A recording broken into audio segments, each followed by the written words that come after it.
it seems to me that we're, for whatever reason, we're beginning to behave in a way that one might have thought was consigned to the past.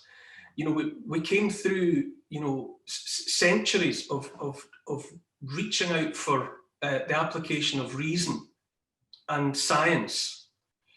And for a long time, there were certain scientific facts that we could all take for granted, that we were entitled to believe, that most of us just took as read. You know, that there were certainties upon which we could rely.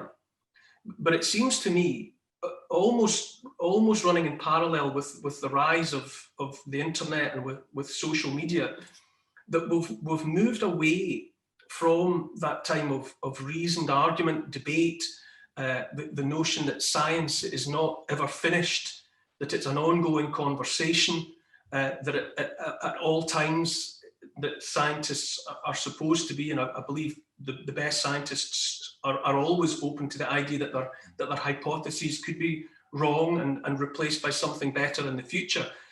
But we seem to have gone back into a time of belief that there are certain things that, without the necessity of scientific proof, without science, there are things that we're just expected to believe in the way that it used to be the case, that you had to believe in a religious sense, that there were articles of faith that were not to be challenged.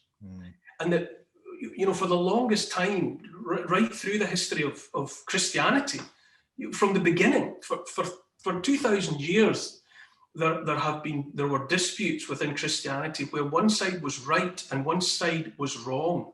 And those people who were wrong were heretics. And heretics weren't to be debated with, they weren't to be entertained, they weren't to be understood, they weren't to be allowed to be separate and to have their own point of view that was to be tolerated. They were to be destroyed. You know, I mean, that was why heretics were burnt at the stake. It was a deliberate punishment so that person's physical presence was done away with as though it had never been. And that there were ashes that could be thrown in a river and carried away so that person was just undone completely. And that kind of heretical, that way in which people of an alternative view about all sorts of things, you know, about the climate, about Brexit, about the wearing of masks, about what the figures mean for COVID, the statistics around that. There are good scientists who believe the good thing, who believe the truth, and they are faithful to that. And then if you're not seen to be saying those things, not seen to be believing what those good people believe, then you're a bad person. And your heretical beliefs are to be silenced, and you're to be dismissed as stupid, or you're to be dismissed in some other way that it's always couched in pejorative language.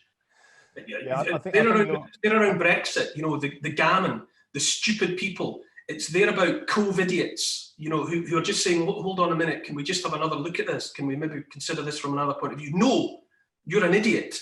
You're to be dismissed out of hand. And I think that's a retrograde step. We're moving away from science and reason, and we're going back into a time of superstition and faith and the necessity, the need to destroy heretics.